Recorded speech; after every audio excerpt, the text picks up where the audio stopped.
नमस्कार, मैं हूं गीतिका पांडे और आप देख रहे हैं टुडे हिमाचल। हमारे प्यारे राज्य हिमाचल से जुड़ी हुई खबरों को जानने के लिए हमारे चैनल टुडे हिमाचल को जरूर सब्सक्राइब करें और इसके साथ हिमाचल के किस जिले से आप ये वीडियो देख रहे हैं कमेंट बॉक्स में हमें जरूर बताएं। सीएम सुक्खू बोले, नई पर्यटन नीति बनाएगी सरकार, अनछुए पर्यटन स्थल होंगे विकसित। प्रदेश सरकार राज्य के अनछुए स्थलों को बढ़ावा देकर पर्यटकों को आकर्षित करने के उद्देश्य से नई पर्यटन नीति तैयार करने पर विचार कर रही है। मुख्यमंत्री सुखविंदर सिंह सुक्खू ने ये बात वीरवार को पर्यटन विभाग की विभिन्न परियोजनाओं की समीक्षा बैठक की अध्यक्षता करते हुए कही। उन्होंने कहा कि राज्य सरकार हिमाचल प्रदेश में आगामी 5 वर्षों में पर्यटकों की संख्या को 3 करोड़ से बढ़ाकर 5 करोड़ करने के दृष्टिगत कार्य कर रही है। प्रकृति ने प्रदेश को अपार सौंदर्य से नवाजा तथा इस संपदा का दोहन कर अधिक से अधिक पर्यटकों को प्रदेश की ओर आकर्षित करने की आवश्यकता है। युवक की नृशंस हत्या पर ग्रामीणों का फूटा गुस्सा, हत्यारोपियों का फूका मकान, धारा 144 लागू। हिमाचल प्रदेश के चंबा जिले के संगड़ी में गुस्साई भीड़ ने वीरवार को भांदल में मनोहर लाल के हत्याकांड के आरोपियों का 2 मंजिला मकान जला दिया। इससे पहले लोगों ने दोपहर बाद किहाड़ थाने का 3 घंटे घेराव किया। पुलिस कर्मियों से धक्का मुक्की के बाद बैरिकेड लांघकर लोगों की भीड़ थाने पहुंच गई। बलकेरती में 2 बसों और टिप्पर में जोरदार टक्कर, 14 यात्री घायल। जिला मंडी के तहत बलकेरती में वीरवार सुबह करीब 11 बजे 3 वाहनों की जोरदार टक्कर के चलते निजी बस में सवार 14 यात्री घायल हो गए। ये टक्कर 2 निजी बसेस और एक टिप्पर में हुई। हादसे में ट्रक और निजी बस को काफी नुकसान हुआ और ये क्षतिग्रस्त हुए। उधर इस हादसे में कुछ अन्य लोगों को भी हल्की चोटें आई, मगर उन्होंने अपना उपचार निजी अस्पताल में करवा लिया है। चंबा में युवक की हत्या, जयराम बोले मुख्य आरोपी के बैंक खाते में 2 करोड़ रुपए, 100 बीघा जमीन पर कब्जा। पूर्व मुख्यमंत्री एवं नेता प्रतिपक्ष जयराम ठाकुर ने कहा कि चंबा जिले में मनोहर की निर्मम हत्या का गंभीर मामला सामने आया। देवभूमि हिमाचल प्रदेश में ये घटना दुर्लभ है। इस घटना को लेकर समाज में तनाव है और ये घटना देश और प्रदेश में चिंता का विषय बन गई। ये घटना सामान्य नहीं है और किसी सामान्य व्यक्ति के द्वारा भी नहीं हुई। उन्होंने इस मामले में एनआईए जांच की मांग की है। नेता प्रतिपक्ष जयराम ठाकुर ने वीरवार को शिमला में प्रेस वार्ता में कहा कि इस घटना में मुख्य आरोपी, उनकी पत्नी और 6 अन्य लोग हैं। कहा कि वो मुख्य आरोपी की कुछ महत्वपूर्ण जानकारी जनता के समक्ष लाना चाहते हैं, जिसके बारे में उन्हें पता है। पंडोह डैम से छोड़ा पानी, ब्यास किनारे न जाएं लोग। पंडोह डैम से लगातार पानी छोड़ा जा रहा है, इसलिए जनता व पर्यटकों से अपील है कि ब्यास नदी के किनारे न जाएं। बीबीएमबी के वरिष्ठ अधिशासी अभियंता राजेश हांडा ने बताया कि बर्फ पिघलने और बरसात के कारण अब पंडोह डैम का जलस्तर बढ़ रहा है और इसी के साथ लारजी डैम से भी पानी छोड़ा जा रहा है, जिसके चलते अब पंडोह डैम से पानी छोड़ना शुरू कर दिया गया। उन्होंने बताया कि पंडोह डैम में झील का सबसे उच्चतम स्तर का लेवल 2937 फुट रहता है, जो कि 10 फुट ऊपर नीचे रहता है। इससे ऊपर जितना पानी आता है उसे आगे छोड़ दिया जाता है। धधोलपुर पर रील बनाना पड़ा महंगा, युवक के साथ हो गया हादसा। नेशनल हाईवे 103 शिमला मटौर पर दधोल पुल के पास एक युवक को इंस्टाग्राम रील बनाना भारी पड़ गया। युवक नेशनल हाईवे पर तेज रफ्तार में बाइक चला रहा था, वहीं उसका दोस्त फोन पर उसकी रील वीडियो बना रहा था और पुल के पास पहुंचने पर युवक पुल के नीचे गिर गया।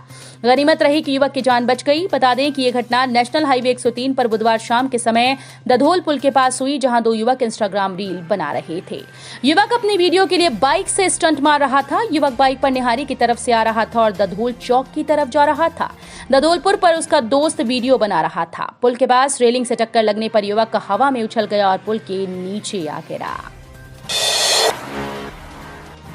बिना अनुमति खोदी जा रही सड़कें, पीडब्ल्यूडी ने जल शक्ति विभाग के खिलाफ 40 लाख रुपए के नुकसान की दी शिकायत। सुजानपुर विधानसभा क्षेत्र की सड़कों को बिना अनुमति के खोदने का आरोप लोक निर्माण विभाग ने जल शक्ति विभाग पर लगाया। इसकी शिकायत सुजानपुर पुलिस में भी दी और जल शक्ति विभाग को 40,000 रुपए के नुकसान की भरपाई करने को कहा।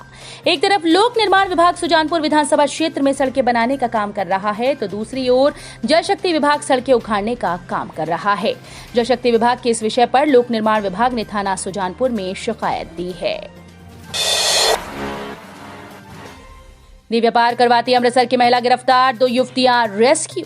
एडिशनल एसपी हितेश लखनपाल ने बताया कि सदर थाने के प्रभारी सुरेंद्र कुमार अपनी टीम के साथ सुधेर क्षेत्र में गश्त पर थे। इस दौरान गुप्त सूचना मिली कि उक्त महिला धर्मशाला, मैक्लोडगंज और भागसूनाग में बाहरी राज्यों की लड़कियों को लाकर देह व्यापार करवाती है, जिस पर पुलिस ने आरोपी महिला से लड़कियां उपलब्ध करवाने को लेकर उसके मोबाइल पर संपर्क किया।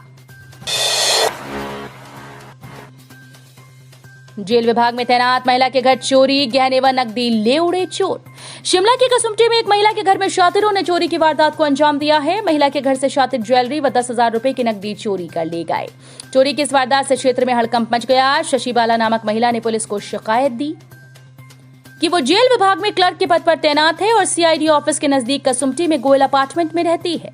सुबह के समय वो ड्यूटी पर चली गई थी। दोपहर को जब वो लंच करने वापस कमरे में पहुंची तो देखा कि दरवाजे का ताला टूटा हुआ था। केंद्रीय विश्वविद्यालय में भरे जाएंगे प्रोफेसर, एसोसिएट व असिस्टेंट प्रोफेसर के पद। हिमाचल प्रदेश केंद्रीय विश्वविद्यालय में प्रोफेसर, एसोसिएट प्रोफेसर व असिस्टेंट प्रोफेसर के पद भरे जाने हैं। नियमित तौर पर प्रोफेसर के 13, एसोसिएट प्रोफेसर के 16 व असिस्टेंट प्रोफेसर का 1 पद भरा जाना है। पुलिस को गुप्त सूचना पर मिली सफलता, चिट्टे के साथ युवक गिरफ्तार। कुल्लू जिले के तहत पुलिस थाना मनाली की टीम ने गुप्त सूचना के आधार पर मनीष ठाकुर पुत्र गोविंद ठाकुर निवासी गांव व डाकघर पीपलागे तहसील भुंतर जिला कुल्लू के कब्जे से 10 ग्राम चिट्टा बरामद किया। आरोपी के खिलाफ पुलिस थाना मनाली में मादक पदार्थ अधिनियम के तहत मामला दर्ज कर आगामी कार्रवाई शुरू कर दी गई। डोरनी नाले में फंसे पर्यटक, पुलिस ने आधी रात को किया रेस्क्यू। डोरनी नाले में बुधवार देर रात को पर्यटक फंस गए, जिन्हें लाहौल स्पीति पुलिस ने आधी रात को रेस्क्यू कर लिया। पर्यटकों के 2 वाहन नाले में फंसे थे। काफी प्रयास करने के बाद भी जब बात नहीं बनी तो दिल्ली के पर्यटक आयुष फलक से लगभग 12 किलोमीटर पैदल चलकर देर रात 2 बजे पुलिस चौकी कोकसर पहुंचे और पर्यटकों के फंसे होने की सूचना पुलिस को दी। पुलिस ने देर रात 9 पर्यटकों को रेस्क्यू कर कोकसर पहुंचाया। होटल के केयरटेकर ने उठाया खौफनाक कदम, पत्नी के दुपट्टे से फंदा लगाकर दी जान। शिमला के बछली वाली कोठी के पास एक व्यक्ति के द्वारा फंदा लगाकर आत्महत्या करने का मामला सामने आया। मृतक की पहचान 35 वर्षीय गर्भ सिंह निवासी लगदा चंबा के रूप में हुई, जो कि शिमला में एक होटल में केयरटेकर का काम करता था। बताया जा रहा है कि वो सुबह के समय रोजाना मॉर्निंग वॉक को जाता था। वीरवार को भी सुबह 6:30 बजे उठा और मॉर्निंग वॉक को गया। तभी 7:15 पर उसकी पत्नी निशा मैन विल्ला के पास गई। उसने देखा कि गर्भ सिंह ने उसके दुपट्टे से फंदा लगाया हुआ था।